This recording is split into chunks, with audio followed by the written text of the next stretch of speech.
want to say thank you for everybody who just came out to the event today. We're in the DMV area. I'm your host, DivineProspect of Kingdom Harbinger Ministries. I have Brother David and Sister Gail in the back, who's also assisting us from Kingdom Harbinger Ministries on behalf of Remarkable Ministries. And we want to say thank you, welcome, thank you for coming in. We appreciate that. We still have some more people that already hit me up and that are on their way, but I can't communicate with them, so hopefully they find the same way y'all found it, all right? How was parking? Was parking bad? Was it all right? It was all right? Yeah, I heard that after 6:30, it's free. Is that true? Yeah. Not in Atlanta. Not in New York. So y'all got a good here, so it's the little blessings like that that count, all right? So when y'all came in, there was something that we handed y'all aside from the sanitation items. Can y'all hold that up real quick? And everybody can take a look and see what we're talking about. Everybody should have one. There you go. Even if you're not eating it, it's okay. Just wanted you to have it, all right? Now, can anybody tell me the significance of what that is in your hand? I can't hear you. No, you know, so no, you know. Anybody else? Yes. It's customary to bring a gift when somebody's coming to see. It is. How many of y'all do that every time you invite a guest over your house? Let me see you raise your hands. Exactly. Now, why is that? Tell me why that is. Tell me why that is. Anybody? How come we don't no longer do that anymore in this society? Yes. We forgot. We forgot. Okay. Anybody else?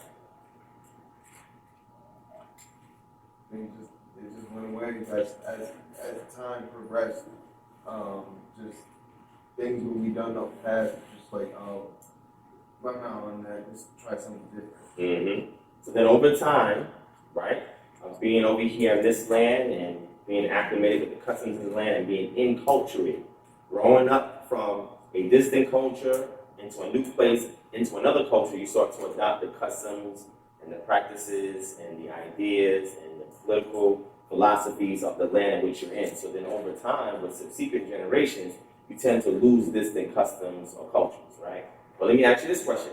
How many of y'all, maybe 3, 4, 5 generations back, have a family member from the Caribbean islands, South America, Central America, Africa, somewhere else? Raise your hand, anybody.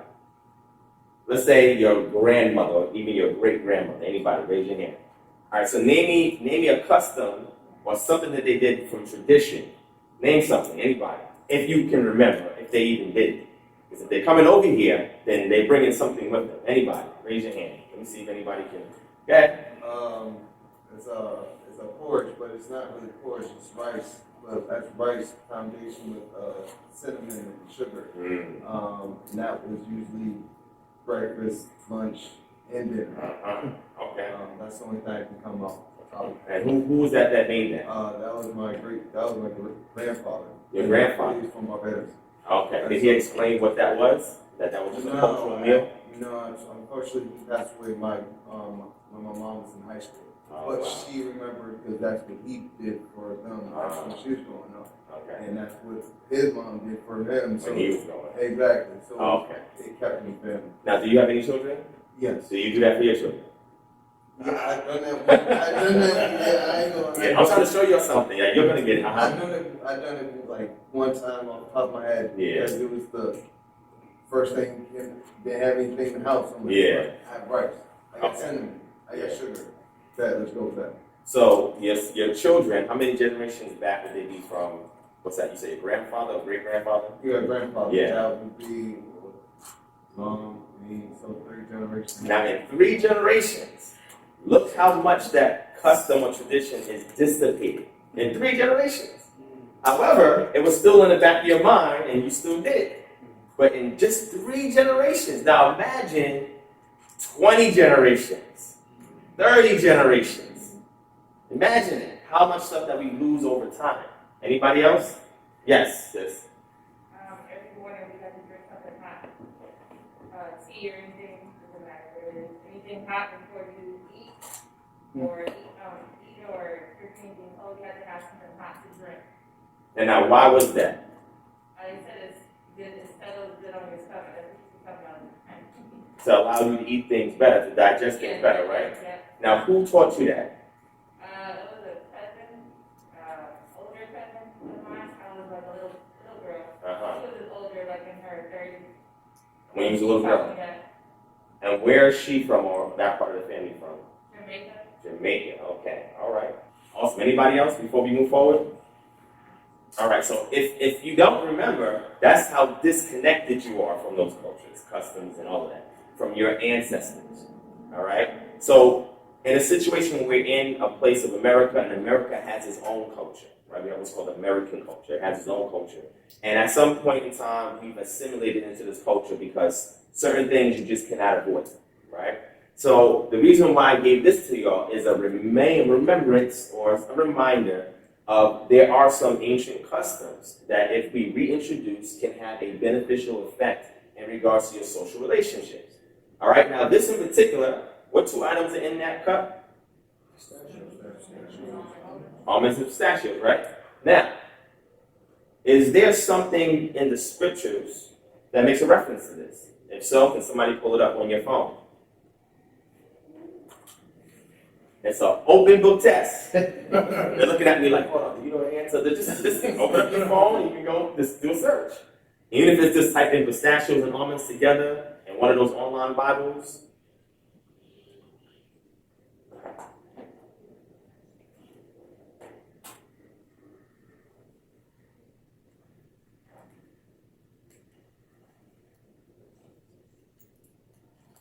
Yes, sis. Oh, wow. In Genesis 43, verse 11. Genesis chapter 43, verse 11. Okay, go ahead. It says, and their father Israel said unto them, if it must be so now, do this. Take of the best fruits and the land of your vessels, and carry down the man a present, a little balm, and a little honey, spices, myrrh, nuts, and almonds. Awesome, awesome. Okay, and now what is the context of that? Anybody? What's going on there? Anybody familiar with the 43rd chapter? What's going on in there? I'll give you a few minutes. I see some of y'all reading beginning of the chapter, so let me get the context. It'll come to mind once you read a little bit of it. Right above, you'll see what's going on. Famine. Okay, more detail. What's going on there in chapter 43? Yes. This is when Yaakov was sending his sons to Mitzrayim or Egypt to give some tribute or gifts to the actually turned out to be their brother Joseph. Yeah. It was actually his son who was son of actually bring the gifts to, but they didn't recognize him after a certain period of time, right? So the reason why is because there was a situation where they wanted to win his favor so they can bring their family into Mitzrayim or Egypt during the famine, right? So it was customary that they brought gifts. Now, yes, I know if you're looking at me, you said, Divine, where's the rest of the items in here? You ain't bring this stuff for us too. I didn't want you to get distracted with the honey and everything else like that. So I just limited to just two of those items, right? But what I'm trying to explain is that if we start introducing these customs back into our community, we start to teach hospitality. It's a form of hospitality. If you have an issue with somebody in your family and you have every intent to settle that, when you go to their house or they come to your house, you give them a little gift. If somebody's brand new, never been to your house before, you present them with a gift. Now, in American culture, we have what's called housewarming gifts, right? Somebody gets a house and then neighbors show up and say, hey, I see you're new. And that's interesting because I moved into a house in June. I have no neighbors come to my door yet. You know what I'm saying? But anyway, this is important because these are things that were being done in the past, and it had a significance that we've lost today and been disconnected from today, right? So this is just a reminder for us to get back into the swing of things so that way, next time you're actually reading the text, you can actually apply some of those customs and give more meaning into what you're trying to do today in your cultural paradigm or whatever it is you're trying to apply in your life, all right? But we're going to get into a little bit as we go further, all right? So, let's see, music. Everybody right now, please open up your phone. Everybody who has a phone here, it's only going to take a minute. And if you have Apple, look up my One Church app. And if you have Android, look at the same thing. which is my One Church app. All right? It's not going to take too long, but everybody can come out and grab it. Now, I'm going to explain to you what this is, okay? So once you download it, I want you to type in 364 in the zip code. And once you do that, let me know what pops up.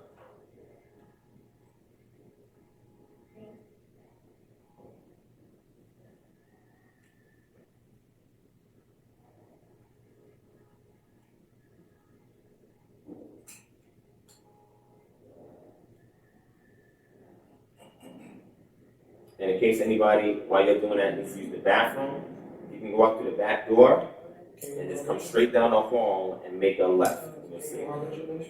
All right, so you said you see Kingdom Harvest Ministries? All right, click on that. Click on it.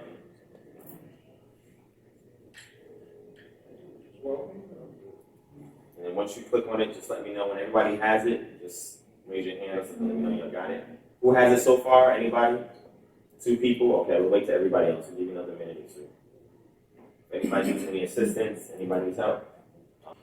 So, what you're looking at right now is called the My One Church app.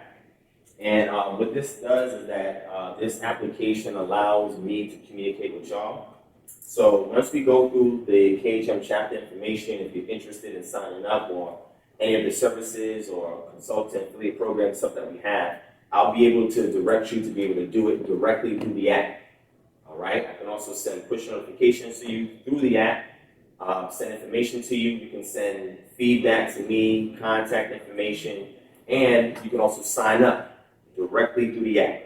All right. So that way you don't have to come to a computer, or I don't have to tell you. You have the app on you at all times, and you can go back and you can fill in information here. Now going forward, when I do events, like live events, going forward, maybe I may do a lecture or something like that, there's a button that says sermon in there. I don't know if y'all see it. So if you click on that, like if you're actually watching me live, like all the notes and stuff will show up in the app, so you can follow along as I'm talking to you. All right? And also any announcements or anything like that, like we're going to do push notifications every time I go live, because sometimes people are not getting the YouTube notifications, but you'll also get a push notification through there, so that way you have a heads up. All right? So we can communicate to you through there, you can communicate to us through there, you can sign up for any of our services or the organization right through your phone. All right? Now, how many of you are familiar with this type of process? Raise your hand. Yes. All right. So we're trying to be a little innovative in the community and trying to do things like this for better communication. And I think that now that I actually have my, team members here in DMV, they work with me, setting things up. So now we'll be able to do stuff like this even more so, to stay in touch with you, and you can stay in touch with me, all right? Sometimes it can get difficult to get in touch with me, all right? Nobody has to laugh at that, I know. Thank you for being nice with that. Sometimes it can't be, but we're going to try to make it all easy, all right? All right, so welcome. We're going to start with the introduction. Wait, how many of you have seen this already before online? Raise your hand. Oh, just them two, okay. So then, if I have any questions, I'm not going to call on y'all. All right, cool, that's fine. All right, so they did their homework, all right? So let's move to the introduction, all right? So there's prerequisites, and these are just generalized prerequisites that I put together to make sure that we have a baseline affinity towards what it is that I'm about to present here, and as far as the reason why we're here as well. So before we move forward, there's 3 things that we prefer. If you're not here, that's fine. As we talk through, we may inspire you to identify with these things. But the first thing is we want people to actually know what an Israelite is, why we identify Israelite, or if you do identify Israelite. If you do, great. If you're not there yet, that's fine. Maybe we can make you a believer at the end of today, but we simply want to present you with information, and it's up to you what you want to do with it, all right? Now, I can do this because the camera's not on y'all. By show of hands, how many of y'all have this as a prerequisite already? Raise your hand. Not everybody. Okay, that's cool. That's fine. All right. Typically, I tell y'all, okay, you can go out the door, have a nice day, take your phone. But I'm going to be nice with y'all today. Y'all have some nice smiling faces, so I'm going to let y'all rock today, all right? So what's going to go in alignment with that is practicing Torah, right? So again, the camera's not on you. How many of y'all are at least attempting to do that portion? Raise your hand. All right, that's the majority of y'all, okay? All right, and the last one is being proactive. How many of y'all is lazy in here? Raise your hand. Okay, because I was about to send y'all out the door too, so nobody here is lazy. Okay, cool. We're going to put that to the test as soon as today is over. And we stay in touch till do that act. We're gonna see how many of y'all are willing to put your hands to the plow and get this work done that your community needs. Because that's why we're here. Right? All right, so being proactive is the third and most important thing, because without that portion, then you might think this is a church or a camp or a congregation. This is not what this is. All right, so don't get too comfortable thinking I'm about to give you a sermon. It ain't working that way today. All right, I'm trying to inspire you to go into your community and get this work done and give you the impetus on how and why. All right? All right. All right, so I'm going to go into the mission statement because the main reason for today is to talk about the organization, what we're about, and what we would like to do for your community. All right, but we need your assistance. Before we can ask you guys to assist, we don't put no pressure on you. We want to transparently open up the books and let you know what we're about. All right. So the first mission statement is we are a ministry organization charged with being a herald for the kingdom of Yah to come. Harbingers go before a king or army to announce their arrival and make lodgings for their arrival.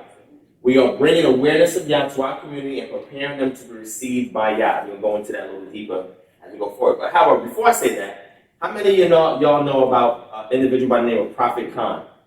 C-A-H-N, raise your hand. Nobody knows about that. Interesting. He wrote a book called The Harbinger. Anybody ever heard about that or read that book before? Anybody? Okay, I think he just published part 2 or whatever. But it's interesting because they had an event the same day. A guy who wrote a book called The Harbinger and The Harbinger 2, and he's out there. I think they're talking about prayer and repentance for this nation, so it won't be destroyed or whatever. But we already know what's going down. But, so anyway, with that being said, I just thought it was kind of ironic that he's just in town with an event the same day with something called The Harbinger. So I was hoping that when people saw that thing in the front, they're like, "Oh, the guy's downstairs. Come on in. Yeah, come on in." All right, so to accomplish this, we're restoring culture to our community to form more close-knit and proactive communities with the goal of becoming autonomous. By becoming autonomous, we can be Kodesh, or set apart, and allow Yah to receive us and us to receive Him. This will enable the remnant to inherit the coming kingdom. So, looking in present time forward, the goal is to be active. So active, in fact, that you're not going to be sitting here waiting for something supernatural to happen. You're just easily going to transition into it when the time comes. But in the interim, you have work to do, and that's what we want to do. Autonomy means what? Anybody? What does autonomy mean? Self-governance, right? So if you look at, well, I'll get into it when I get into it. I'm ready to go into it, but I won't wait. Implementing cultural autonomy is the community through research and application. So the stuff that you'll see me do online, it's not just because I'm an armchair speaker or something like that, just talking from YouTube. It's because the things that I share are beneficial into your everyday lives and changing the sphere of influence that you have anywhere you go. Right? So this information is designed to do that, but we have to give you back the culture. Something as simple as giving you a gift. Even if you leave with just that, you're furthering this because now that opens up a conversation. Well, why didn't you give me that thing when you came in? Open up the conversation. You didn't even have to say anything, right? So that's our vision. Now the logo, how many of you have seen the logo before? You probably see it on my back. You see that logo on my back? Sometimes people don't even know what the heck that is, but now I'm going to give you the secret sauce on what this is. How many of you have seen the logo? Raise your hand. All right. And before y'all say anything about my logo, I'm going to get it redesigned. I got a new 3D one that's coming up soon, so stay put for that. However, let me explain what we have currently, all right? This is what the logo looks like. All right, any distinguishing features? Can anybody make out anything that's on there? Yes. Somebody go. Thank you for saying that. A lot of times people don't even know what that is. Somebody blowing a shofar, and he's holding a book in his hand. Can you see that book in his hand? The red book? All right, he has like a covering on. You'll see that? Okay, so now you'll know what that is. A lot of times people say, that looks like a snake, and that looks like a mountain. I'm like, dang. It's actually a silhouette of, if you actually see the image, the real image, you'll be like, oh, I know what that is, but I didn't want to put that person in the logo, so I just made a silhouette, right? And what else are you seeing? Anybody else? What other things you see in here? How many lions? 2 lions, okay. Anything else? Red, black, and green. Red, black, and green. That should have been stood out. Okay. Anything else? What else? Another important element there. No fish. Wait, where's the fish? That's like, what's that game called? Charades? Right? You draw something, you gotta figure out what it is. Is that what is that the game Charades? Yeah, that's what we're playing right now. No, there's no fish in there. There you go. How many circles do you see in here? 2, but there's a third one, it's just the lines in the way. It's 3 circles there, right? So that makes up just about everything that you see in here, right? So let me break down what the symbolism is so you can understand what's going on here, all right? So first let's start with the colors, all right? So red represents the blood of our ancestors running through us, which was spilled on our behalf, whether for good reason or bad reason, okay? It must be redeemed by our actions today. All the scattered diaspora is united by this. That's important, all right? Black, the byword representation of our identity and hue in the diaspora, okay? And green is the chosen land of our ancestors that was lost due to their captivity that we be eventually restored back to. Got it? Yes, no? Yes. Because some people looking at that and, automatically think Garvey, Marcus Garvey, right? However, I had to make it more relative to what our mission is today, all right? So it's elements of that, but something more relative to what our mission is today, all right? So now going to the symbols, the lions represent the royal strength of Yah's kingdom to come. The reason why there's 2 lions, because in Hebrew, there's a verb stem called the PL. Anybody know what the PL stem is in Hebrew? Okay, well, the PL stem in Hebrew is an intensive action. That means if I say that, I broke the plate, and the cow stem, which is a simple verb, and then I say I shattered the plate, that's the PL stem. All right? Now, in Hebrew, the PL stem has a dagesh in the middle of the middle consonant, depending upon how it's conjugated, and that means you're doubling that consonant. All right? So that's why we have 2 lines, because it's emphasizing the majesty, the power, and royal strength of Yah's kingdom to come. All right? Does that make sense? Okay. The guy in the middle of the man blowing the shofar, representing the heralding of Yah's kingdom to his people. The book represents the Torah, which is the cultural literature that connects us, all right? The circles represent culture, community, and autonomy that surrounds us and keeps us within our purpose. All right, got it? Yes? Any questions so far? You're good? Okay, cool. All right. Now, here's the fun part before we get into all the technical stuff, right? Israelites carrying out culture, community, and autonomy post-exile. So, can anybody tell me when the Israelites were scattered after the northern tribes by the Assyrians and the southern tribes by the Babylonians? What did they do when they got scattered? What do you think they were doing? Now, see, this is the interesting part because you really don't get a lot of data from the text to explain that. However, you do have a hint right here in the center. Hopefully, y'all can't see it yet because I want to explain that. Anybody can raise their hand. What do you think they were doing? They assimilate. Somebody said assimilate. Okay. Anybody else? Migrating. Somebody said what? Migrating. They migrated. Okay. Anything else? Anything related to what I have up there? Or what we do here? Yes. They were establishing autonomous communities.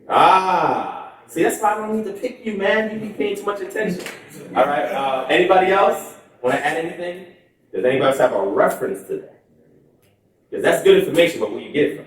You know me, I like to find sources for stuff, right? No. I ain't gonna call it. All right. Anybody else before we move forward? All right. So let's start first with the northern tribes. All right. 2 Kings 17:5, 7-8, verse 15, verse 18 to 20. 2 Kings. You can bring it up, 2 Kings, real quick. Chapter 17, verse 5. If I have a reader, I just want to read maybe 2 of these real quick. Anybody can volunteer to read. So everybody looks excited to read, but I just need one person. Anybody want to read? Once you get it, just stand up and you can go. Male or female. 17 5, right? Yeah. King James? Yeah, doesn't matter. Okay. Then the king of Assyria came up throughout all the land and went up to Samaria and besieged it 3 years. Okay, get verse 7-8. For so it was that the children of Israel had sinned against Yahuwah, their Elohim, which had brought them up out of the land of Egypt, from under the hand of Pharaoh, king of Egypt, and had feared other gods, and walked in the statutes of the heathen. What verse is that? It's part of 8. Okay, you can finish that. Okay. And then go to 15. Okay. whom the Most High cast out from before the children of Yasharel, and of the kings of Yasharel, which they made. You said 15. Yes, verse 15. Verse 15. And they rejected his statutes and his covenant that he made with their fathers, and his testimonies which he testified against them. And they followed vanity, and became vain, and went after the heathen that were round about them, concerning whom the Most High had charged them, that they should not do like them. Okay, what verse was that? 15, right? 15. Do 18 and 20. Verse 18. Therefore, Yahuwah was very angry with Yasharel, and removed them out of his sight. There was none left but the tribe of Yehudah only.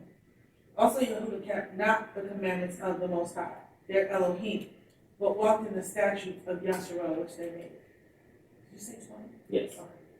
And the Most High rejected all the seed of Yasharel, and afflicted them, and delivered them into the hand of spoilers, until he cast them out of his sight. Okay, awesome. Thank you so much. So now that's talking about what occurred that had them removed out the land and scattered. Okay? Go to verse, 2 Kings 25, verses 8 to 12.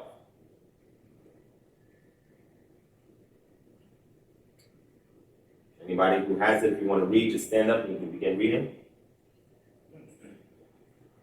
And in the 5th month, on the 7th day of the month, which is the 19th year of King of Babylon, came Nebuchadnezzar, captain of the guard, servant of the king of Babylon, unto Jerusalem. And he burnt the house of the Lord, and the king's house, and all the houses of Jerusalem, and every great man's house burnt he with fire. How far is it? To verse 12. And all the army of the Chaldees that were with the captain of the guard break down the walls of Jerusalem round about. Now the rest of the people that were left in the city, and the fugitives that fell away to the king of Babylon, with the remnant of the multitude of the Nebuzaradan, the captain of the guard, carried away. But the captain of the guard left of the poor of the land to be vine dressers and the husbandmen. All right, and then Jeremiah 52. Anybody? You get it? Just stand up. You can begin reading. 52, verse 26 to 30.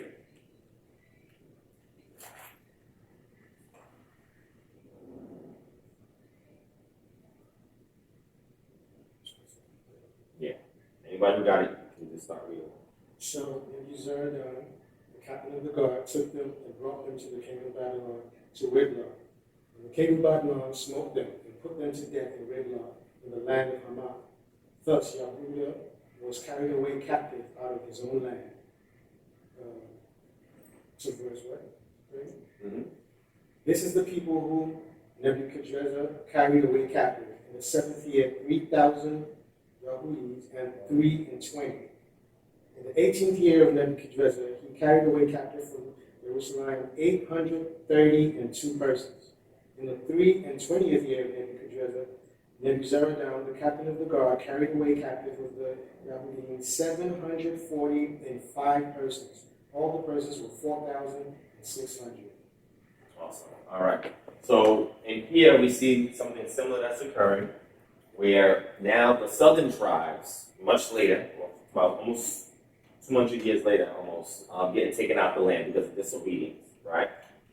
However, somebody get the last portion, which would be Jeremiah chapter 29.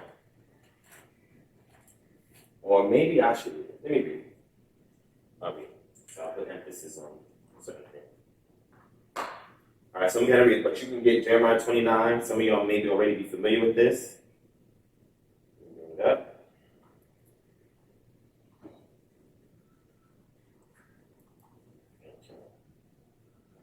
All right, so Jeremiah chapter 29. Read it. It says, "These are the words of the letter that Yirmiyahu or Jeremiah the prophet sent from Jerusalem to the surviving elders of the exiles and to the priests, the prophets, and all the people whom Nebuchadnezzar had taken into exile from Jerusalem to Babylon. This was after King Jeconiah and the queen mother, the eunuchs, the officials of Judah and Jerusalem, the craftsmen and the metalworkers had departed from Jerusalem. The letter was sent by the hand of Elasah, the son of Shaphan, and Gemariah, the son of Hilkiah, whom Zedekiah, king of Judah, sent to Babylon to Nebuchadnezzar, king of Babylon. It said, thus says Yod-Heh-Wah-Pheh of hosts, the power of Israel, to all the exiles whom I have sent into exile from Jerusalem to Babylon. Build houses and live in them. Plant gardens and eat their produce. Take wives and have sons and daughters. Take wives for your sons and give your daughters in marriage, that they may bear sons and daughters. Multiply there and do not decrease. But seek the welfare of the city where I have sent you into exile, and pray to Yod-Heh-Wah-Pheh on its behalf, for in its welfare you will find your welfare. But thus says Yod-Heh-Wah-Pheh of hosts, the power of Israel, do not let your prophets and your diviners who are among you deceive you, and do not listen to the dreams that they dream, for it is a lie that they are prophesying to you in my name. I did not send them, declares Yod-Heh-Wah-Pheh. But thus says Yod-Heh-Wah-Pheh, when 70 years are completed for Babylon, I will visit you, and I will fulfill to you my promise and bring you back to this place. For I know the plans I have for you, declares Yod-Heh-Wah-Pheh, plans of welfare and not for evil, to give you a future and a hope. Then you will call upon me and pray to me, and I will hear you. You will seek me and find me when you seek me with all your heart. I will be found by you, declares Yod-Heh-Wah-Pheh, and I will restore your fortunes and gather you from all the nations and all the places where I have driven you, declares Yod-Heh-Wah-Pheh, and I will bring you back to the place from which I sent you into exile. Now that's interesting, because when I was in Christianity in church, they used to read part of this verse to me all the time. It's like, for I know the plans I have for you, declares Yod-Heh-Wah, plans for welfare or for good and not for evil, to give you a future, and it would sound good. I never knew the context until I started to actually read the text. And I said, wait, this is geared to a particular group of people. How are we co-opting something that was designed for them and trying to place it on us? That's interesting, because it's only when you return to these things that he's telling us to do, when he hear you and respond. That's important. But he gave you instructions on what to do while you're waiting. Last verse. I'm going to give it to you real quick. I'm going to give you Deuteronomy chapter 30.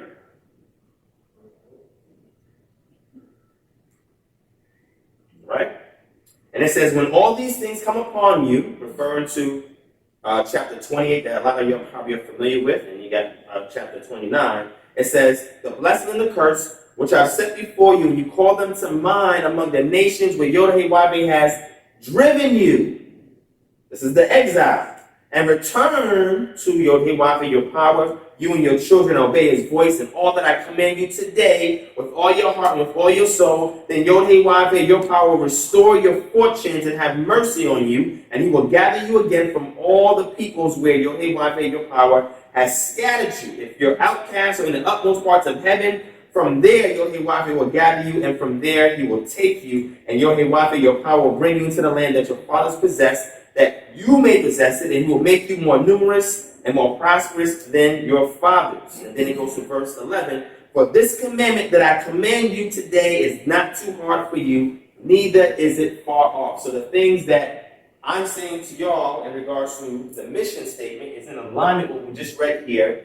And it is a requirement on top of becoming autonomous in the letter that Jeremiah wrote to the captives in Babylon.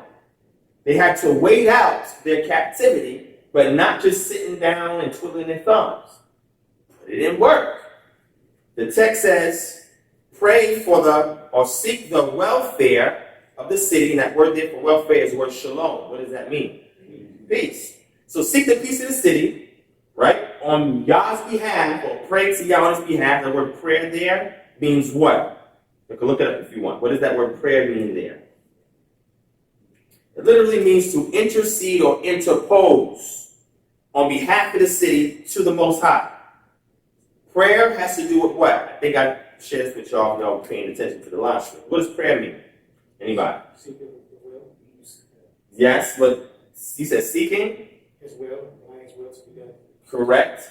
Or it means in the Greek. Oh, you got it? Go ahead. Allowing your will.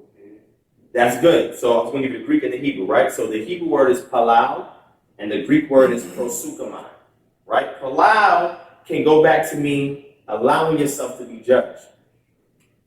Why? So that way the parts of you that's interfering with the divine plan can be moved out the way, and you can be in alignment with the way that Yah's trying to bring you. And the reason why you do this is because typically you're in unfavorable circumstances where there's a particular consequence that you are supposed to encounter. However, you are bringing an appeal before the judge for him to exonerate that fate and give you a more favorable one. But the only way that he can consider that is if your actions now reform from what you were doing before to what he is trying to bring you through. Sometimes he's not going to remove it, because sometimes the fire is necessary to forge you in the process. We never appreciate the process. We always want the prize. And that's the problem. Okay, so I'm not here to preach today. Just sharing some stuff with you. Prosukamai, pros means to motion forward, and eukamai means the will of. Motioning towards the will of the one that you're directing the action towards. So when you bring something up before the Most High, you are motioning yourself towards his will. Those of you who subscribe to the Greek Hadashah, you'll see that Yeshua himself, when he was praying in the Garden of Gethsemane, he was saying, please let this cup pass from me. Nevertheless, it's not my will, but your will be done. When he gave the prayer, he said, this is how you should pray. Our Father who art in heaven, hallowed be thy name, thy kingdom come, thy will be done in earth as it is in heaven. That's all he was talking about, the will. That's what you motion towards the will of the patron deity that has made a covenant with those people. And when you motion towards his will, when he tells them to pray, seek me and pray, and then I will turn my face back towards you and I will heal your land. Well, we have to do things as motion towards his will. This is why we still try to keep the Torah, because Deuteronomy chapter 30 says that when we're scattered and we remember him and return back unto him, then that remnant that does that, then he's going to preserve them and return them back to the land. So even in captivity, we have a job to do. Some people will tell you, you can't do nothing now, you're in captivity. Okay, but yet they complain about all the societal ills in their community. Why are you complaining about it? Deal with it. Accept it. But if you want some change, well, you're given instructions on things to do. Seek the peace of the city. The reason why these cities don't have peace is because y'all not doing nothing. Look at them. Look disappointed. What are you talking about? Yes. Because if there's Israelites in the city, then we should be turning up so things can turn down. There should be peace wherever you at, because you are the light unto the Gentiles. You're the light unto the nations. You know what a light does? It gives you direction in the darkness.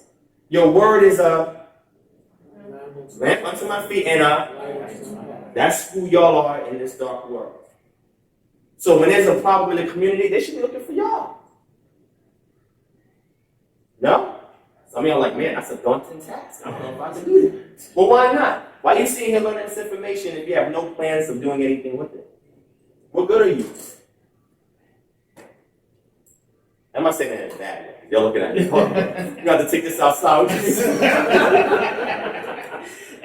You know what I'm saying? So it's important. So now look, he gave them instruction on what to do so they wouldn't be sitting down there just doing nothing while they're in captivity. Well, if they've been scattered again, then obviously there is still some instruction for them to do. So let me show you what these Israelites were doing when they got scattered. They didn't just sit down and just sit there and wait for something to happen. They got busy. Okay, let's take a look at it. All right? How many of you have heard of the Al Yehudu tablets? Raise your hand. Okay, that's important. All right, that's good. The other one. How many of you have heard about the Elephantine Papyri? If you didn't hear about the Al Yehudu tablets, all right. A little bit more people are familiar with that, all right? So you have two things on the screen. Which one is which?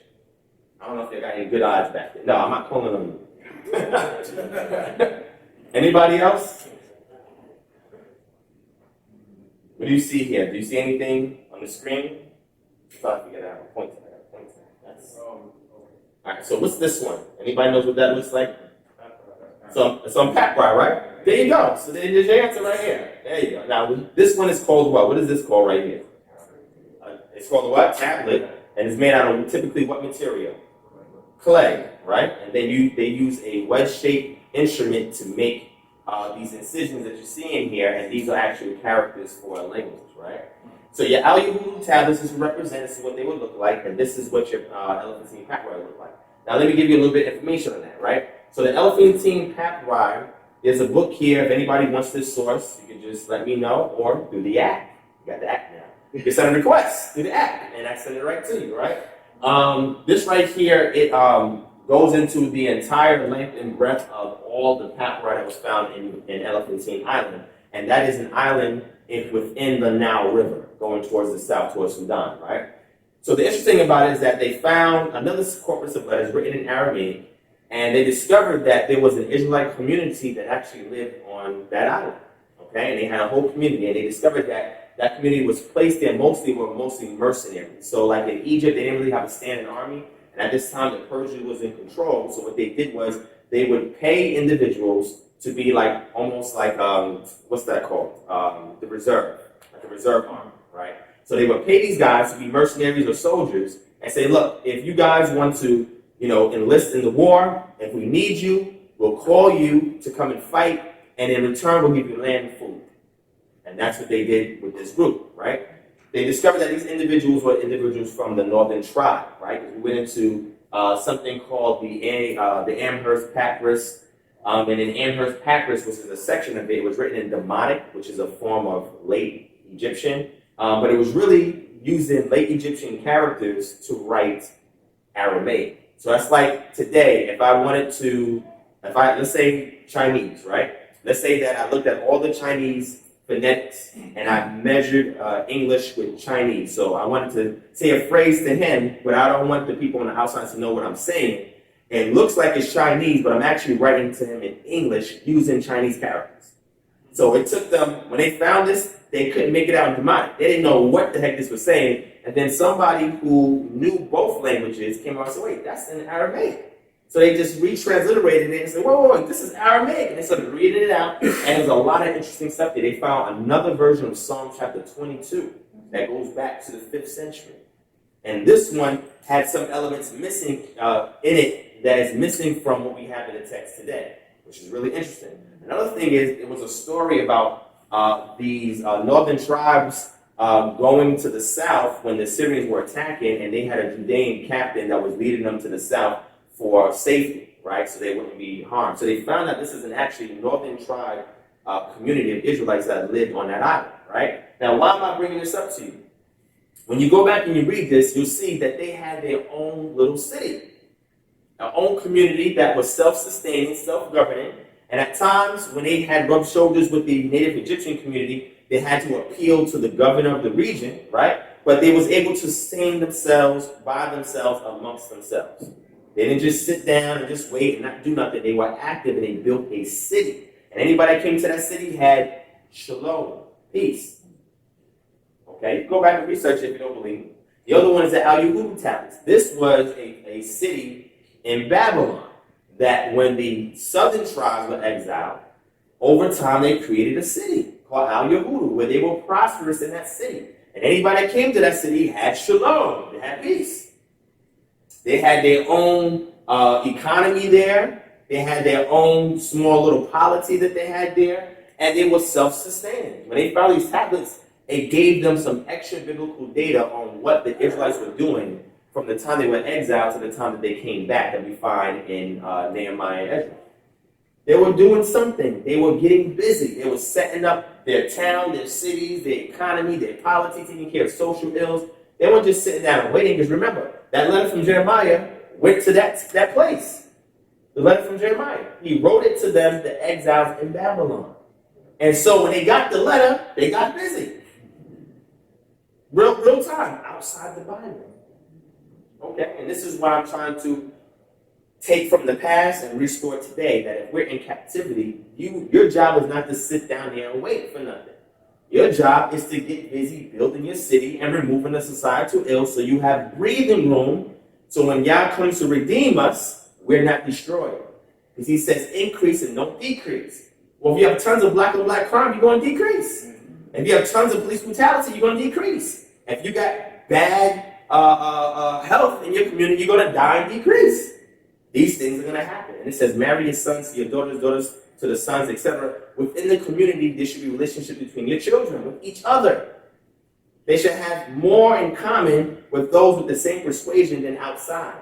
because that's how you protect your culture. The culture is an immune system that's designed to protect you from external forces that seek to undermine and overtake what is being established by that group. And if we don't have that, then you can't have a community. Why do you think these other ethnic groups are not in the street protesting? I don't see no East Arabs going out there protesting. Have y'all seen that? East Indians protesting? Jews out there protesting? Y'all seen that? That's not what I see on my TV. Now, there's some opportunists from those groups that come behind us, but it's mostly us. Why are you protesting? Because when you protest, you are speaking against something. You're speaking against something that is unfavorable from a position of powerlessness. See, the reason why they don't protest is because they got power. Why? Because they control their own community and they get involved in the economics and politics of that city or that town. Why are we not doing that? There should be no police officers killing us in our community. There shouldn't be no heavy violence and crime in our community. But when Israelites sit and take a back seat, this is what happens. You have more responsibility to get involved than anybody else. But a lot of times we don't even know how to go about it. But what I'm sitting here to tell you is this is one avenue to inspire you to actually get the work done. All right? All right. So I'm going to get into this part right here. This is the second half of it. And after this, we're done. And then we're going to break and y'all can eat because I know some of you are probably hungry. I got some stomachs in there. Somebody's stomach is hungry. Somebody's hungry out there. It might be mine because I've been hearing mine too. So let me hurry this up. All right? So this is operation. So what I'm going to do is with this organization, I'm going to pretty much open the books and explain to y'all how we get down. Any other particulars would be in our charter, but this right here is going to give you everything on how we get down. So I believe in transparency, and I believe that when an organization is for the community, then there should be nothing hidden that the community should know about the organization, right? So I'm about to tell you how we operate, all right? And this is the part on top of the theoretical aspect. This is the actual practical implementation of it, that if you are in agreement with it, you can sign up today, or if you need time, you got the app, and you can do it at any time, all right? There's no pressure, all right? So the first thing is membership requirements, okay? When you join up for a member, okay? There are monthly dues that are $50 a month. Let me explain this, right? When I was in Christianity, I was part of the church, I gave tithes, which is 10% of what it was that I made, gross, okay? Not net, gross. And then I gave offering when I came to church. And then there was Pastor Appreciation Day. Didn't know what the heck that was. Then there was the new building fund. I was like, why? We're giving all this money. And then there was the women's retreat. I'm like, wait, hold on. We're paying for them to go on vacation too. And then there was all these other things. And by the time you know it, I'm like, damn, before I came to the church, I was able to go on vacation myself. Now I'm able to go on vacation. So I had to look at this and I said, okay, every organization, they need currency in order to operate. You need some form of economics. I believe that with just, even if everybody here signed up, that just for $50 a month, we can get more work done in the community than those churches collecting tithes and offering, which is hundreds and thousands of dollars every month, with just $50. It's like, what? How is that possible? I took some time to break it down, talk to a bookkeeper, a person who deals with economics, and I found out that this figure actually works. You'd be like, okay, that sounds interesting, but let's keep going. All right? There's an annual membership certificate that's renewed every January, so you get it for the full duration of the year, or if you do it any time of the year, you get it, and it's good until December 31st. All right? We also want members to have a KHM t-shirt, polo shirt, or lapel pin, and you can also put fringes and tassels on if you like at events, which we would recommend, but it's up to you. And the reason why we do that is because when we have our events, or when we have our get-togethers, we want to have some degree of uniformity because it reminds us of the reason why we're there, to work together, all right? Attendance of at least one monthly fellowship event, so we would like at least one event to be done every month with every chapter, and that event can be any kind of theme you want. I'm going to show you one of the themes that we did out in New Orleans, all right? Provide an organization innovative idea at least once a month. We want everybody to contribute so that way we can grow as an organization. It's not just this person, that person. Everybody is responsible for contributing some kind of idea to say, how can we translate the information we're getting and actually apply it to fix some societal ill amongst us as a group and in our larger communities, all right? Familiarity with the organization's mission statement and charter. We went over the mission statement, but the charter, if anybody wants to see that, just let me know. We have a draft, all right? Fulfill a role or join a role team, and I'm going to explain that shortly. Assist with current organization services. So we offer services. However, if you yourself have services that you offer, a product, good, or whatever the case may be, we want that to be incorporated so that we can put the KHM workforce and economics behind what it is you're already doing. All right. Or provide a non-for-profit business skill trade. Maybe you just have a skill, or maybe you know of a trade, maybe something you do in your 9 to 5, or something along those lines. We want that to be part of the database of skills that we offer as an organization. And this is why people should be coming to us, because the things that we can offer. All right, now this is a official membership certificate. So this is something that you guys receive. This is just a mock-up that I made with my name on it. All right, and again, you see the expiration date is right there. And then you'll have an embossed seal here. You have your name and everything on it like that. All right. This is the T-shirt. How many of y'all seen this T-shirt before? If not, you're looking at it on me right now. All right. It's the T-shirt. This is the official T-shirt. All right. And then there's a lapel pin. Because sometimes people make something may happen to their T-shirt, may have to wait on a T-shirt. Well, there's a lapel pin that you can put right on there on the collar of your shirt or somewhere on your shirt so that people can see it and it still works with as if you had a T-shirt or not. All right. Now, this is one of the chapter fellowship events that we had, all right? This one was in New Orleans. So the brother, Shay Mikhael, he's a brother right here. He decided, he said, hey, Divine, we want to do a football-based theme to kind of get the group together, get the community together on something that people were going to do anyway. But we might as well come here and watch the game, and afterwards, how can we fix our community? All right, so the game is over. We had a good time, eat, drink. Okay, now on the agenda, how are we going to fix this community? That's it. That's how it works. Use the theme to get people in the building, and then from there, to break out and say, how can we fix any issues? Or who has issues amongst us that we can work as a team together to resolve? Because you are no good to the whole if you're the weakest link. So let's strengthen your link, whatever societal that you face personally, once that's out the door, and we use team building activities to do so, now we can be more cohesive when we go out together to fix problems because we already did it amongst ourselves. And that's what we want to encourage. All right? All right, so here's the roles for the chapter. So typically when we start a chapter, we need somebody to fill each one of these roles. So if all of y'all decide to sign up or half of you decide to sign up, then everybody will be assigned a role based on what your strength is or if you volunteer. Maybe you don't have a strength there, but you want to learn it and you want to fulfill that opportunity. We're going to give you a chance to do so, all right? So we have a director, which is typically the head that actually helps to coordinate and facilitate things, and then they report back to let me know what's going on.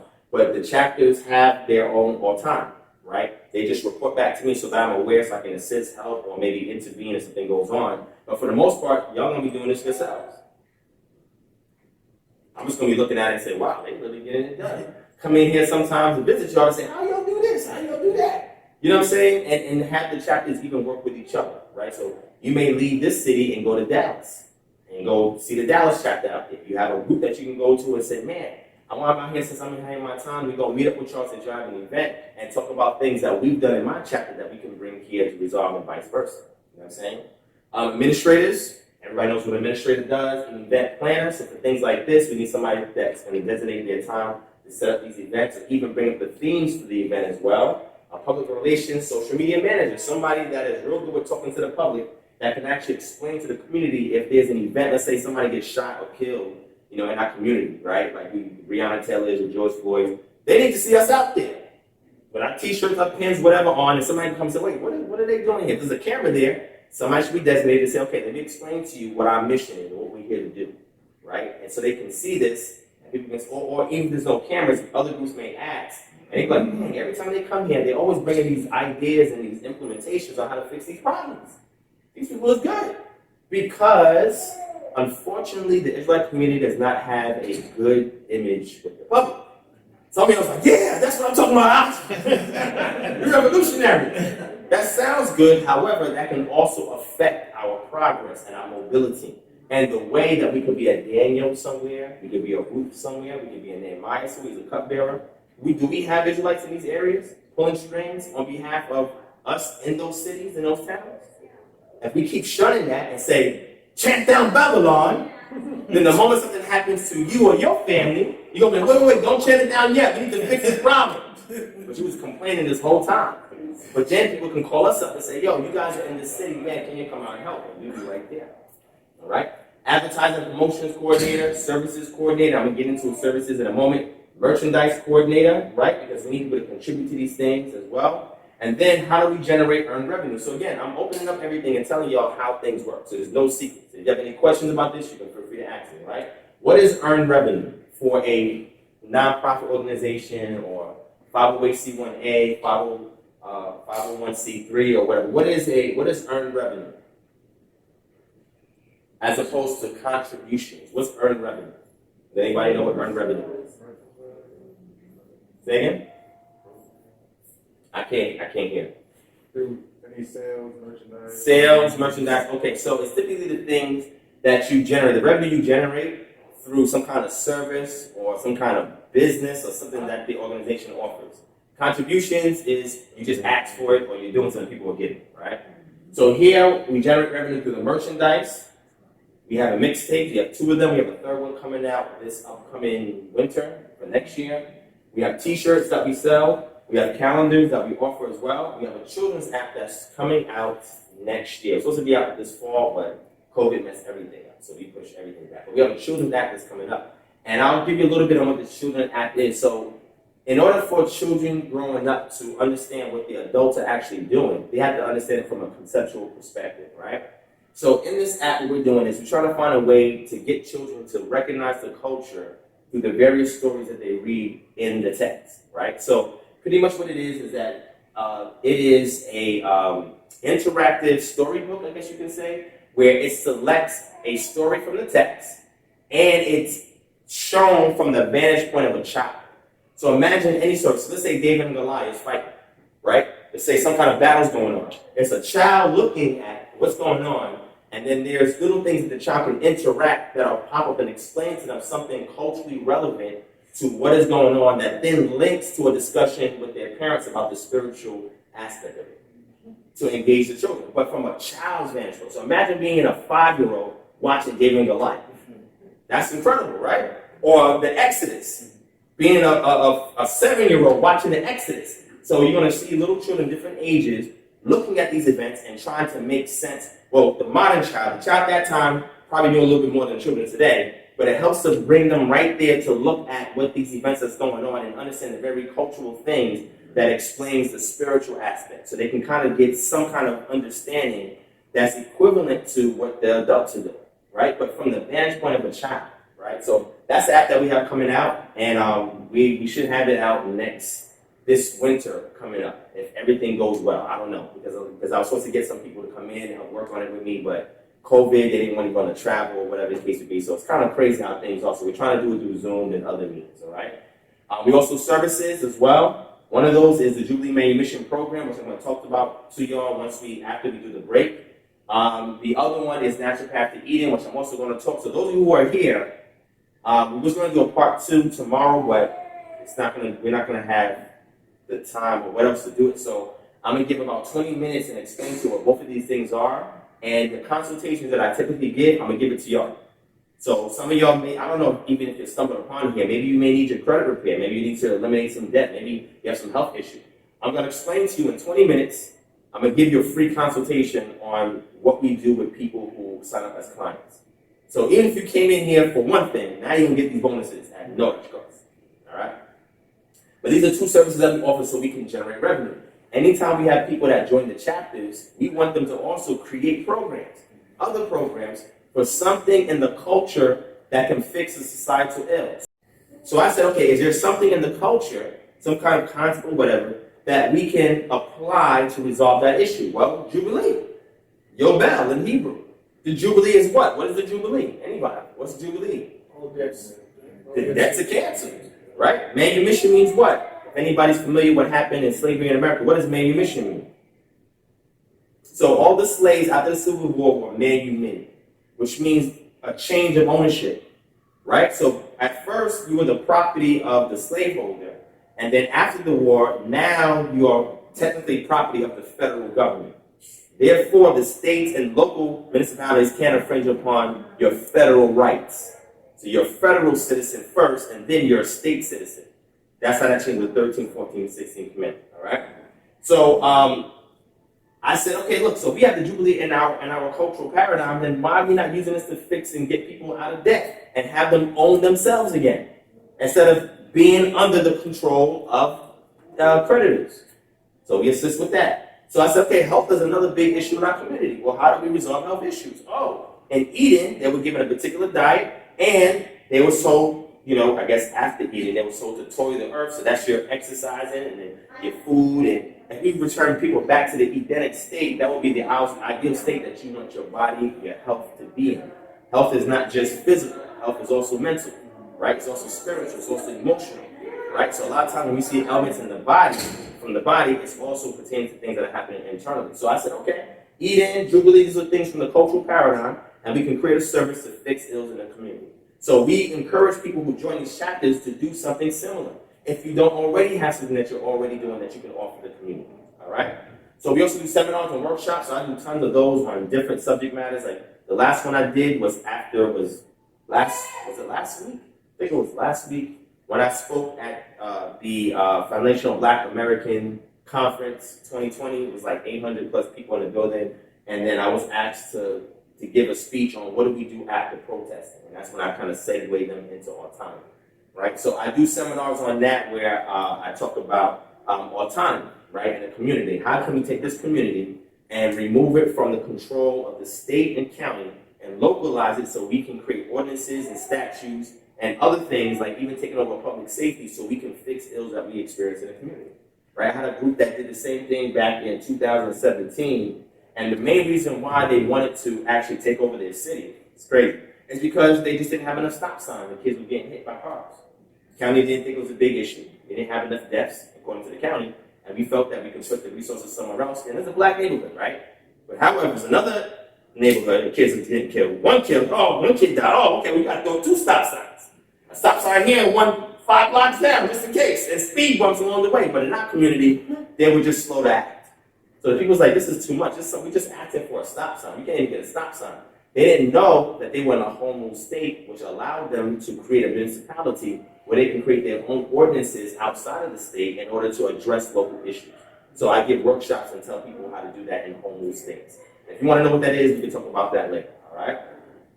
All right, so here's some of the current merchandise portfolio we have. I went over this with you guys before. All right, we're going to skip past that. All right, here's the current services. I told you about these 2 things, and I'll explain to it after the break, all right? Now, what types of contributions do we receive? Because now I'm telling y'all how we raise the money, right? Membership dues for the chapters. So when the dues are raised for the chapter, 50% of it goes to the local chapter, the other 25% goes to the organization as a whole for other needs that the organization as a large group may need, right? And if there's more than the 50% that is raised monthly that is needed for an event or do something in the community, then a request gets made. I speak to the bookkeeper. They see how much funds we can release, and then we kick it back to the chapter, and you guys have the additional funds. Or if there's services, you can use the services to raise more money, or you can do a fundraiser, or you can do whatever you need to do to raise those additional funds. So you don't have to act, but if you do have to act, we can release the funds, additional funds, to make sure that it's there. So that other 50% goes like almost like a reserve for other things that may be needed, all right? GoFundMe donations. I have a GoFundMe that I put up to raise money for organization. We get PayPal donations, Patreon pledges, and some of y'all in here are Patreon as well, so thank you for your pledges.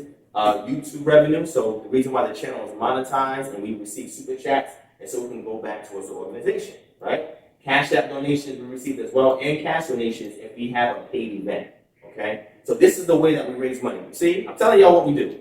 How much money? If you're part of the organization, we say, Divine, how much money do we have in the bank for the organization? I say, here it is. If you're an investor, then you have to get access to how much the organization is making, because you're putting money into the organization.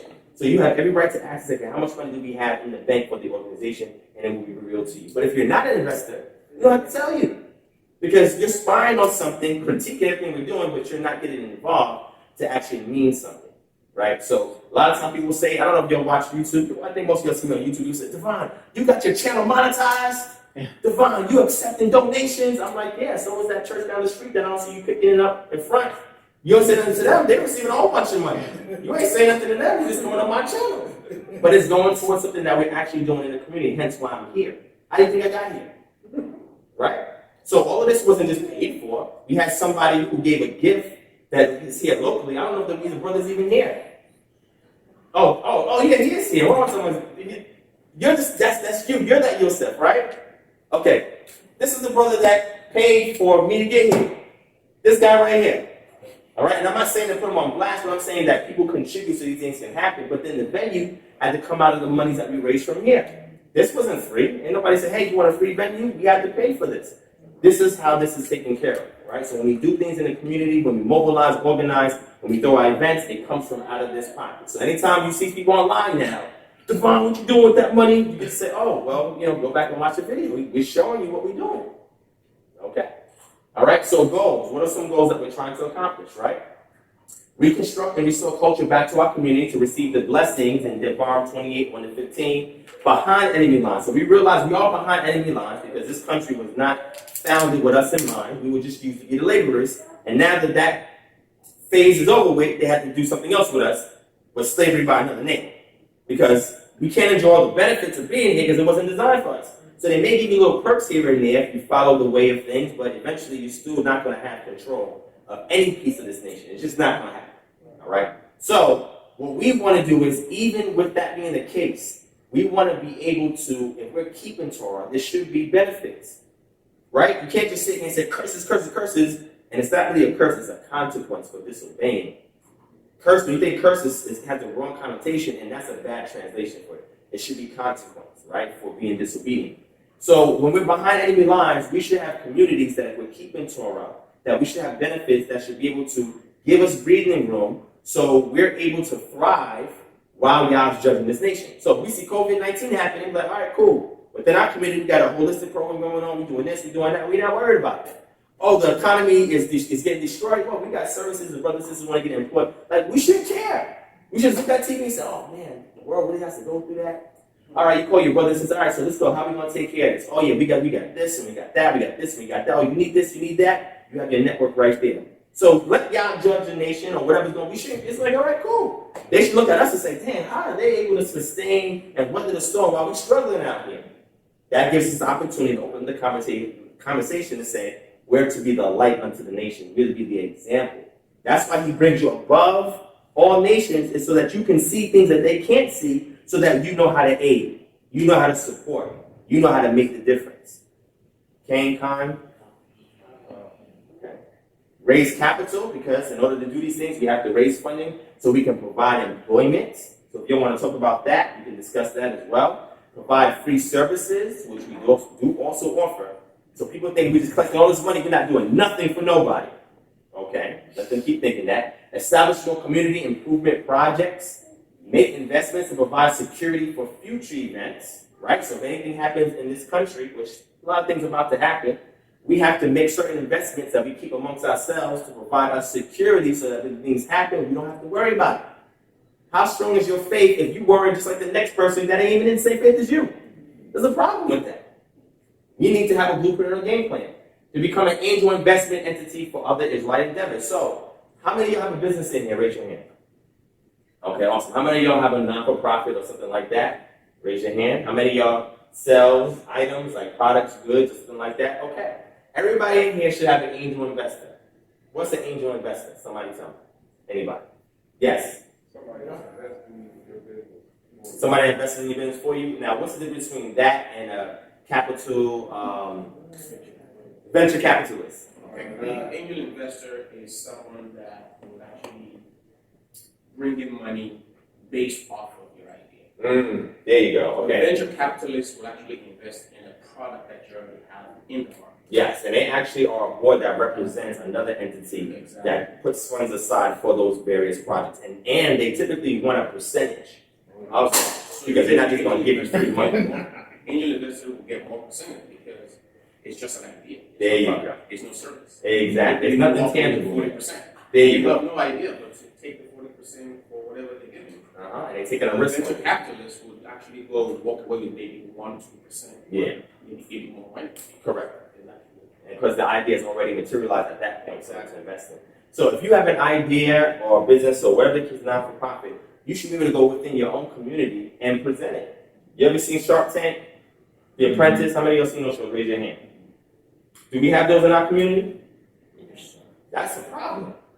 So many people have so many creative ideas that can fix so many problems, but yet they just don't have the capital for it. So we need to provide it. So we have to have a vetting system where people can apply so that they can receive funding from the organization if they have an idea, business, or whatever, so that they can succeed. The reason why other communities succeed is because that's what they do. The culture teaches them that nobody's successful unless one person is successful. If you come out with a business, everybody comes behind you and invests in it with no questions asked. Once you become successful, then you become attributed to the next person, That's how they raise from birth. Are we raised like that in our community? No. It's every man for himself.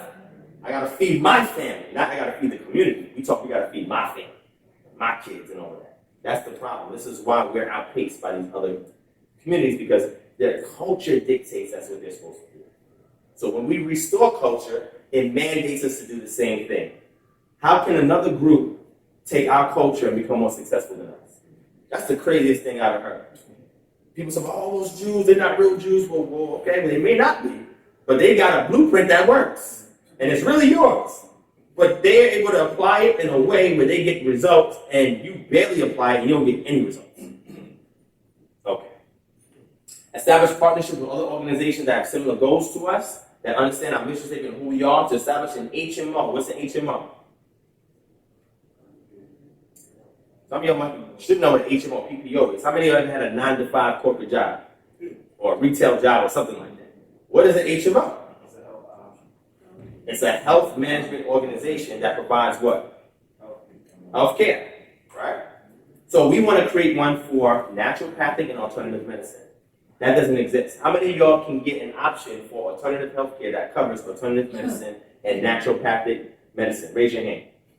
How many of you have ever been to a clinic, a naturopathic clinic or alternative medicine clinic? Raise your hand. And I've been to a few, and guess what? They didn't take the insurance I had. You have to pay up front because they're outside of the scope of allopathic medicine, and medical billing and coding cannot categorize what it is that they do in alignment with allopathic medicine. So therefore, a lot of the funds have to come out your pocket. Now imagine if you did have an HMO or PPO for those type of services that changes the entire paradigm of what health is. How can you call something health insurance, right, when the insurance is just in case? The objective is to stay healthy, and just in case, you have this to cover you, not the other way around. See, the way we think about health is crazy in this community. And in the Black community more specifically, we are at the bottom of the tank when it comes to health. However, we want to be able to provide this as supplemental insurance or even full-blown insurance, so people are dietitian, nutritionists, and they do alternative medicine like acupuncture or something like that, or you have a naturopathic doctor that prefers to see what nutrients can we add to your body and supplementation to fix the problem before prescribing you something. That's the route we should take with health. But if we have nothing funding those endeavors, then we just have to stick with what we've been doing. Now, another good thing about this, and I'll move on, is that an incentive we give to whoever it is, it could be somebody doing fitness or naturopathic doctor, is the goal is to get as many patients as you can, but you get rewarded when you keep them out of your office. You hear what I said? That's not the recurring business model currently with health, right? Currently with health is, okay, we got to get it. If you're sick, keep giving you the drugs, medication to mask the symptoms while you get worse. So that way, you have a recurring customer. And you keep them out, you don't get paid. So what we do is we give bonuses. The more people you bring in, because that's where the funding is coming to, and the more you keep out.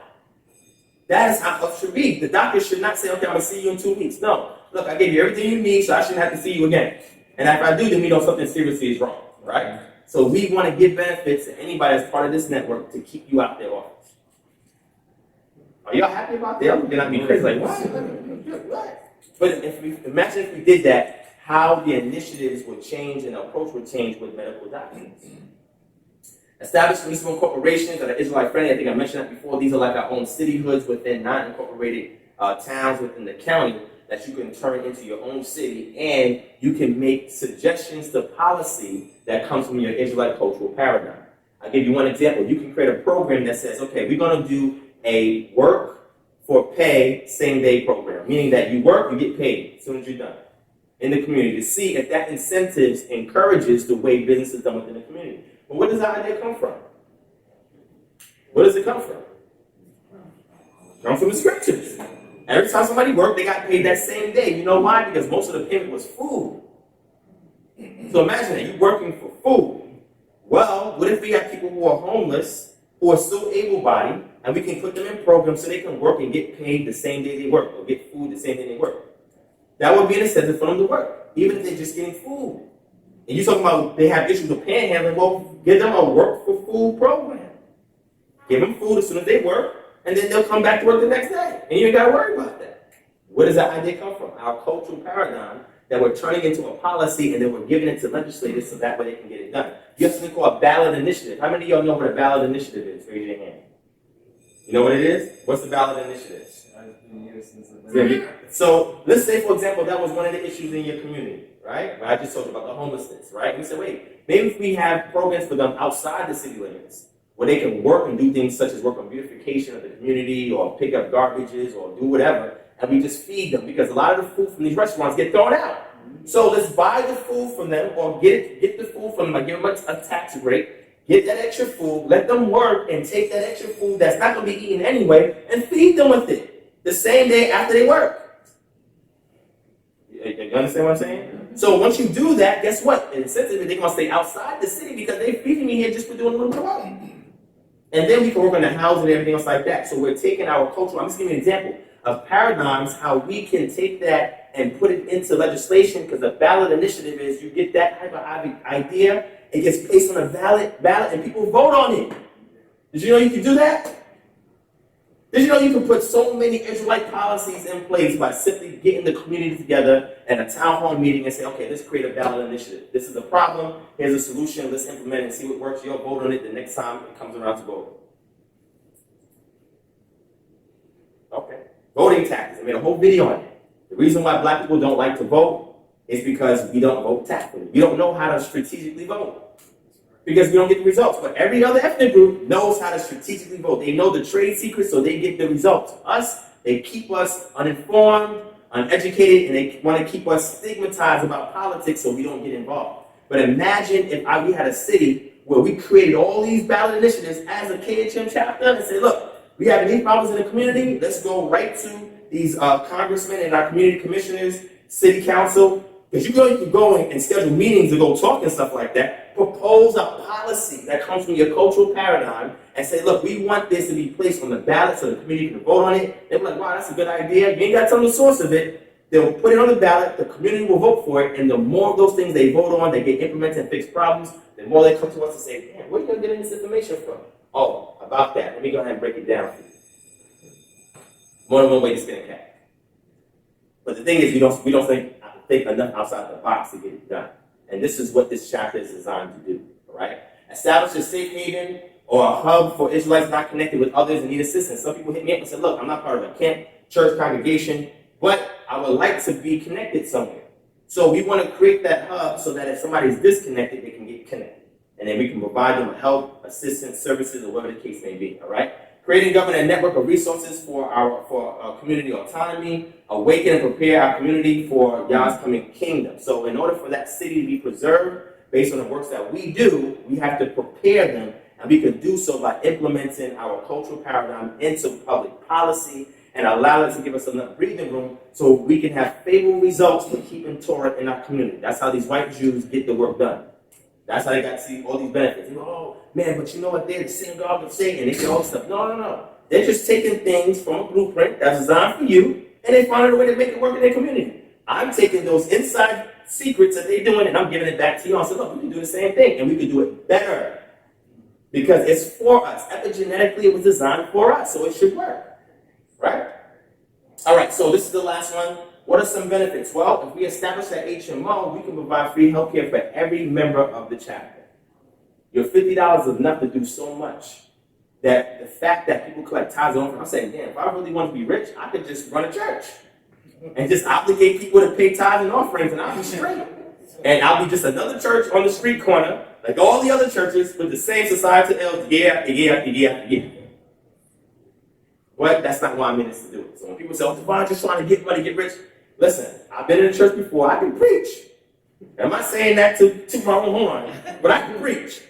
But that's just not, that's not my desire. That's not what my desire. Because that's not what y'all call me to do, right? So that's not where I'm at. But I can still give messages. No, we still want that. We still want that. You still want that? We still want that. Okay, I'm still going to give it to you. I'll still give it to you. receive employment through KHM so you can earn revenue while advancing the kingdom. So a lot of times, people can do more, but they simply don't have the resources to get it done. So we want to provide those resources for you guys to get whatever ideas that can help the community done. And if you need employment, so let's say, for example, we have this situation where, after COVID hit, a lot of people lost their jobs because they couldn't physically go to work. They couldn't open up their bars or their entertainment centers or whatever the case may be. People out of work. Well, if you're an Israelite, you say, oh, wait, KHM is in our city. Let me just go check them out to see if they have any kind of employment for us. And I have 2 of those services here that I'll explain to you after the break. Let me have them rush through so we can eat. Become debt-free through our Jubilee Main Mission program. That's another benefit where you don't pay anything but just being part of the organization. We can put you through this program and help eliminate your debt to the best of our ability and start you from scratch on a new financial journey. All right? Access a network of in-house Israelite resources amongst our community. Have a devoted and proactive team assisting you as you change your community's conditions. Sometimes somebody says, look, I want to do this and I can do this and it can't fix something, but I just don't have nobody help me. Well, we want to provide you with that workforce to get it done. All right? Enjoy dynamic fellowships with like-minded Israelites at our various national events. Learn more about restorative culture through proper research and application. Be at the cutting edge of Israelite innovation targeted towards applying Torah in the community. And I gave you some examples of that, the policy thing. Learn how to become an asset for a cause greater than yourself. Learn how to be set apart through autonomy and preparation for Yah's arrival. And that is it. All right? So does anybody have any quick questions? Yes. Children's application, is it free when it's launched or? For members, yes. Anybody outside of that, they will have to get it through the App Store and they will have to pay for it. Anybody else? Are you a developer? No, I'm not. But by trade, I'm an IT solutions engineer, so I work with developers. Yeah. That was an interesting question. But it's cool. Anybody else? Yes, sis. So you're trying to start a chapter here in this area? That's why I'm here. Yes. Yes, that's exactly why I'm here. I'm not here to preach some message to you and teach you deep stuff. I could come back and do that. But before that can even be done, I think this is more important. Maybe you may not agree with me, but I could have sat here and gave you a whole message. But at the end of the day, you're going to leave here and have the same issues going back home too. I'm here to create a problem-solving entity so that way once you leave from the lectures, now we can go back to a community that we've implemented things that actually fix those issues or even our own personal issues so that we can better help others. All right, anybody else? Yes. Do you have, as part of the program, other locations so that, kind of like the Green Book concept? So if you're traveling, you can say, oh, there's blues in this area? Yes. So like I said, that's why we have those chapters in different cities. Okay. So if you get to those cities, there's going to be a database that you can get access to that will show you what cities we're in and who to point in contact. So when you go there, you can contact them and say, hey, I'm in your city. Or let's say you have to move, from this area and you have to go to Houston for whatever reason. And you're like, man, I ain't going to be able to be with my Israelite family there.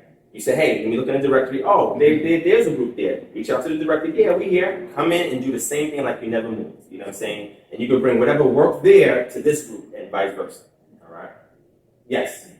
Would the goal be kind of like to get the money from all the different cities and then start with one city, get our own kind of, communities, and then kind of branch out to the, building it up to the other cities type? Or I mean, that's a great idea. We could do that. But the only problem is I have to have enough chapters to assist with that. And we don't have a lot of chapters. So we have one in New Orleans. We have one in North Carolina. We have one in Orlando. We have one in Dallas. We have one in Norfolk that we're about to get up and running, which is not far. I don't know how far that is from here, but that's 2.5 hours. Then now we're here in D.C., which covers Baltimore and any other Maryland areas. And then next we're going to Sacramento, we're going to Houston, we're going to L.A., and then we might end up back in Raleigh, North Carolina. So those are like the chapters that we're going to have. So now after this year is over, that initiative you brought up is something that you can present and say, hey, look, we got enough chapters, we can do this. That's the ideas that we need. So we can say, look, this is a better way to fund a new chapter without having to get startup costs from that local area. You know what I'm saying? So that's a great idea. You know what I'm saying? But I just have to take the money that we raised to take these trips, to get these things done, so those ideas can come to the surface and we can find more ways, not just to help our one city. Maybe you may turn on the news and see something crazy going on in another city. Like, man, that community needs help. Well, let's reach out to whoever is the point of contact in that city and say, well, how can we assist you guys from here? And we can work together like that. All right, any last questions? Yes. Is there a way for us to like find out the services that we all offer individually? Oh yeah, that's going to be in the directory, and that's the contribution that KHM can offer to the community collectively. We have a package of services, products, and goods. So it's not just your business, it's not just your product, it's all of ours. And it's a package deal, and everybody gets a cut from it, but it's a package deal. So when they see us as a chapter, they know, oh, they got all these services and goods, and they got everything there. And that encourages more people to join us so we have more members so we can go and do more work. There's power in numbers, right? Anybody else? You talked about putting an initiative on the ballot and having Oh, yeah. it voted on. My question with that is, once we come up with this initiative, and let's say we came up with an initiative and it was passed on that ballot, typically what happens is when whoever controls the finance and everything controls the direction that it goes in. If we had something put like that on the ballot, who would finance it? And Us. How could we finance it? We would. We're not just going to give them some idea and let somebody else control it. That's why we got to raise capital. And what I'm trying to do is just give you different ideas in which we can do that. How many of y'all know about community foundations? Raise your hand. Nobody. That's bad. Community foundation is, somebody give me a city that you live in outside of DC. Where? Bowie and what? Baltimore? All right, let's step outside of Baltimore. Let's say outside the city of Baltimore. You said Bowie, right? So let's say in Bowie, what happens is there's an entity in that city, and sometimes if the city is not incorporated as a municipality, it's the county. And what they do is there is a board there that's formed as a nonprofit, and they raise funds to create grants to give back to people that live only in that community. Did you know that? There's money just sitting there for people in that one community, but if nobody knows about it, then the money's going to keep building up until somebody claims it. That is how a lot of the communities are able to get grassroots movements off the ground like this. Because they go and they look for local grants, not state, not federal, local grants in the county and the city, and they use that money to do something like what he says, hey, we're going to create our own campaign or finance our own campaign. We want this policy to be on the ballot, and we're going to call town hall meetings to get these commissioners and city council to hear what we have to say, to explain to them or put a PowerPoint together to see how beneficial it is. And we're going to say, no, we're going to fund it. We got the money for it, we're going to fund it. We're going to make sure that it's going to get on the ballot and that's going to get passed, and we're going to have a committee that oversees that. This is why other communities has us all the way in front they are, and we all the way back here. This is something they're doing. So when I learn these things, I teach and I give it back. However, what I've noticed is people like to watch other things I teach as opposed to the real stuff that I teach to fix problems. Like people really like, oh man, go ahead and debate this guy. Debate on it. Oh man, you got some deep information. But I'm like, look, I also got this. Yeah, I know, but look, I want to. And I realize that it's because that's the way that most of the people in our community are doing. Nobody's really doing this other stuff. Like there's no real interest, excitement in it, because I think it's because we don't know how beneficial it is and we get involved. So all the ideas I'm giving to you and throwing out, it works in other cities, other counties that I've been in and done workshops with. I just want it to happen here in DC or the surrounding areas. Or my brother Shay coming from all the way from Delaware. Now I'll say this. This was the first group that asked me the most questions. That means y'all are really paying attention and you really want to get involved. I like this. It's good. With that being said, I'm going to stop here. Let's eat. Oh, you got a question? All right, last question. Yeah, it's not for those of us who not necessarily financially in place where we Can you tell us your name, sir? My name? Yes. Innisford. Okay, because Those of us who are not necessarily financially able to donate or help or whatever, but willing to put in sweat at it. Mm-hmm. I'm one of those type of people. How can I help you? Oh, we got tons of work, my brother. Huh? We got tons of work. All you gotta do is say the word. You want to put sweat equity in? Okay, no problem. I'm saying that in a good way. Like that's good because I tell people all the time. Even if you don't have a dollar to contribute, you are smart enough to have an idea, or you can put your body to use. You don't always have to have money for things to get done. Sometimes you just have the will to accomplish it. And somebody else may have the idea to say, "Hey, this is how you can put a dollar to it to go further." All right. So thank you for that. I appreciate that, my brother. So yes, sweat equity is also something that we need as well. And again, our thing is, if somebody, let's say for example, it's $50 for the donation, this is our mindset. We have services that when you sign up for, we give you a sign-up bonus for free. We just give you free money just for signing up. And then you can use that service to make money to not only pay for the membership fee, but also have some money for yourself. Unlike a church, they want to make sure you have a job coming in there. So we can get 10%, we can get those offerings and everything else. They're not trying to employ you so you can pay tithes and offering. Imagine that. You go to a church, hey, I know you got this job, but hey, we're going to give you the side job. This job don't count, but you're using this job to pay for your tithes and offerings. That's what we're doing. We're giving you services that you can be employed with so you can use not only pay that small $50 fee, but also have additional money for yourself on the side. Or if you have a program or business, guess what? You can have new employees. Maybe somebody here is interested in making some money inside. They just didn't know somebody had that business or that organization to do so. That's why we're here. This is what we're here to talk about. The deep stuff, we can always talk about that, but we really got to solve some issues immediately in our communities. All right? All right, so with that, family, this is our break. So let's go ahead and break. After the break, I'm going to do a 15-minute on the credit, 15-minute on the health. And then from there, y'all can live around if you want. You can leave. It's up to you guys. But please, like on this break time, if anybody's interested in signing up right now, which I'm not telling you have to do, but that would be great if you want to do it. Don't forget the app on your phone. So I'm going to show you this real quick, and then we're going to break. Open up the app on your phone, yes. The app, it's called My One Church app. It should be in your Apple Store or your Google Store, App Store. So go to the app real quick, and then, let me see. I don't have it. You got it on your phone? My phone is recording. Bring up the app. Okay, thank you. And then on the left side, there's like 3 little horizontal bars. You're going to click that, and then there's a section that says Forms. All right? When you get to that, you're going to click on Membership Details. And in there, if you want to sign up, this is where you put your information in. So typically what we did in the past is I would have like a sign-up station by the laptop, and people would just go to the laptop and do it. Now, you do it right from your phone. And it's COVID friendly because you ain't got to touch nothing. All right, so you can do that for membership details. And then if you're interested, once we go over the services, whether you need the service for yourself or you need it for employment as an affiliate or consultant, if you go back to those 3 bars at the top, you'll see a section that's called Groups. You click on that, and let's say, hey, I want to do the affiliate program. You see Jubilee Main Mission Affiliates. You click there, and then you put your information in there, and we'll put you in a group for that so we can follow up with you and give you what you need. Or let's say you want to be a consultant, or you need the service. Jubilee Main Mission Services is there as well. You click on that, fill in the information, and then we'll follow up with you.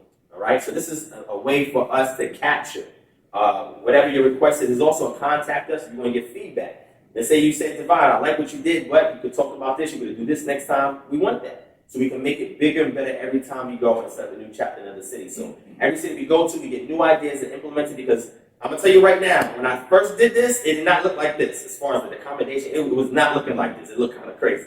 But now it's getting better, and the next time it's going to get better because people get input. Hey, Divine, you can do this, you can do that. That's what we encourage, everybody's voice. Nobody's going to be impressed in bringing up their voice or their opinion or suggestion to make this thing better, because it affects each and every one of us who make a pledge or commitment to join this chapter and get the work done. Okay, Khan? All right, so everything is at your fingertips. Whenever you're ready to sign up or for service, employment, or the organization, you can do it at any time between now until whenever you're ready. All right? So with that, in the back, there is some more drinks. There's some sandwiches if you're hungry, some more snacks. Feel free to take care of yourselves there, or you can go to the bathroom, to a bathroom break. So once you leave out of here and you go straight, you're going to make your immediate left, and the bathrooms are right there. All right? So we got about 15, 20 minutes to do this, and then I'll call you back, okay, for the last portion. All right? Is that good? Everything okay? Can I get a time check? Somebody give me a time. I don't even know what time it is. 9:14. 9:14? Okay, so 20 minutes. So 9:35. Yeah, and then we're going to finish. I'll be trying to finish before 11 o'clock.